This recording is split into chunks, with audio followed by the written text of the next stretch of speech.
Sometimes the best art happens when you're not trying to make art at all. Today, my daughter and I are exploring my new watercolor set. We're not setting out to make anything in particular. We have no great plans to make something beautiful.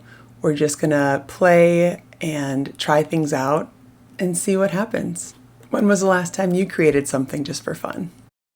My daughter is a budding artist in her own right, and when I got my new watercolor paints, I thought that she might enjoy helping me test them out. So I had a piece of 18 by 12 or 12 by 18 paper, and we just doodled. I gave her a brush, I had a brush, we had some water, and you can see that she's on the left. She's my little lefty, and I'm a righty on the right side. And we just hung out, we chatted, and we didn't chat, and we sat, and we painted, and essentially just doodled. So this is just a watercolor version of doodling in the corner of your paper while you're talking to the cable company or whoever you're talking to. And just not focused on what we're making necessarily, but also not focused on much else. So it ended up being a wonderful mindfulness practice to just sit and paint and enjoy my time away from the hustle and bustle of whatever else was happening that day, and spending time in art making and spending time with my daughter. It was surprisingly, well, not even surprisingly, it was just a really enjoyable time. So if you need a reminder today that you don't have to have a plan, you don't have to have a project, you don't have to have anything in particular that you'd like to make, you can just play. You can literally just doodle, right? I'm drawing some little, very simple flowers there. This is not a landscape. This is nothing that is sophisticated or advanced or anything else. I did a little, loop-de-loop swirl, doing some circles. She's doing a ginkgo leaf in the bottom left corner. From memory, I might add. I was pretty impressed with that.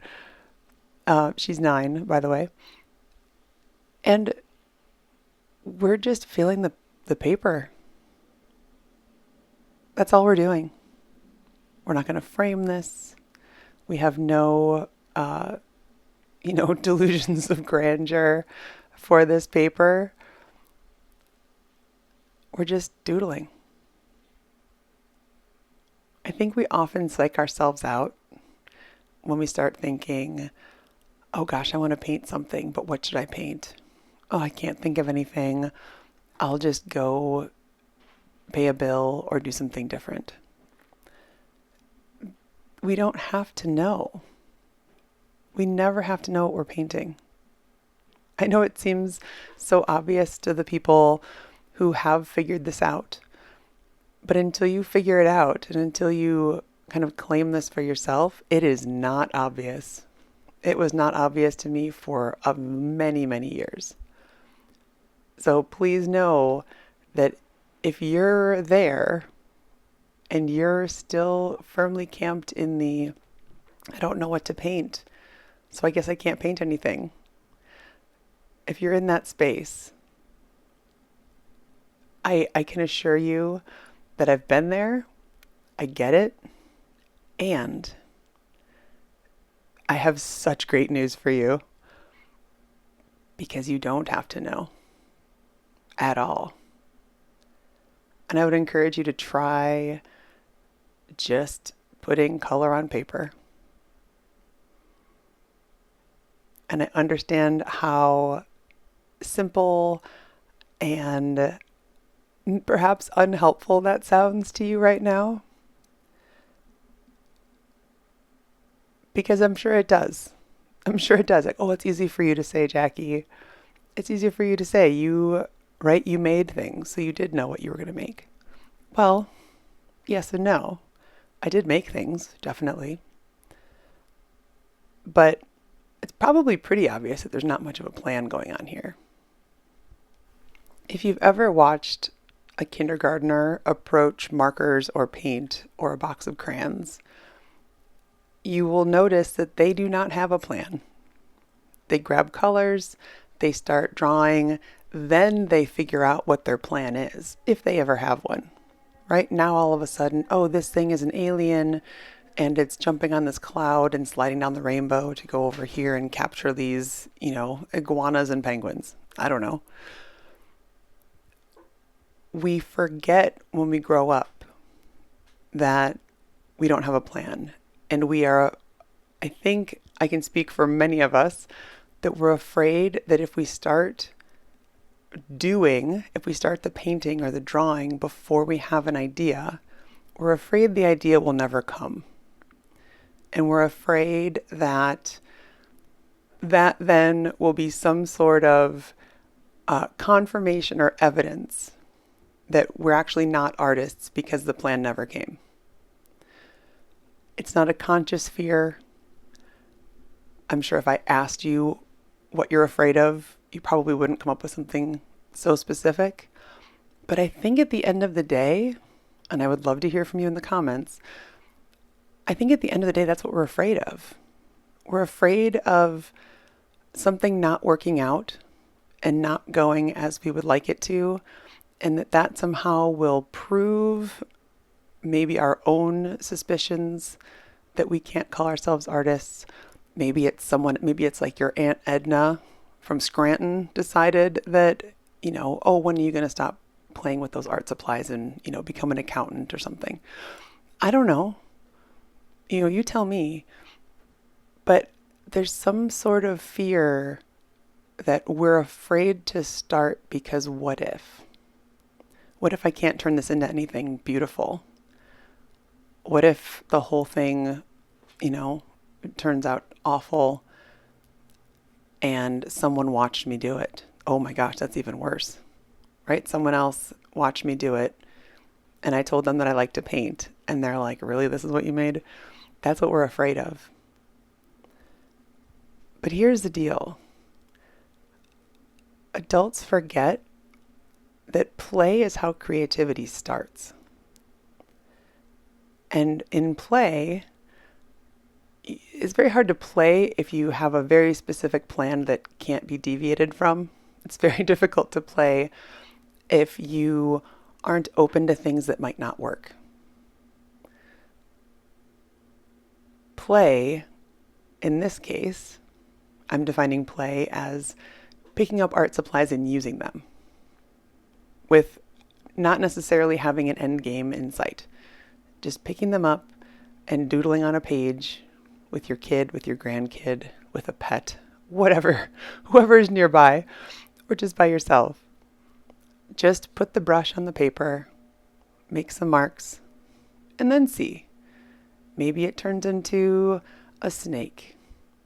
Maybe it turns into an apple or an acorn. Maybe it stays a blob. There's no shame in a blob. I love a good blob. And I've made plenty of art that's full of just blobs, and I still love them. Art doesn't have to have a purpose to be meaningful.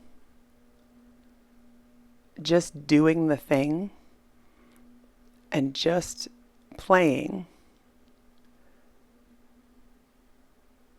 is getting our creative juices flowing. Again, even if it doesn't amount to something firm and easy to explain to others and definite. It's not wasted time. And I will say this now, and I will die on this hill. Using art supplies in any way, at any time, with any outcome, whether good or bad, or pleasing or unpleasing, is never a waste of time. That is how we refill the creative well. Creativity cannot be wasted. I don't remember who had that quote, but it can't be wasted.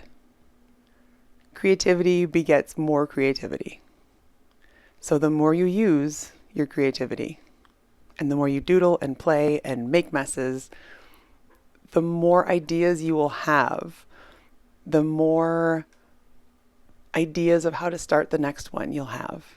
The more ideas of what colors you want to use for your next thing you'll have. And then you can do that thing with those colors and see what happens then. Then you might say, I thought those colors would work, but they actually didn't. I don't like how this works with this one. So let me try this other thing. And then you'll do a different thing.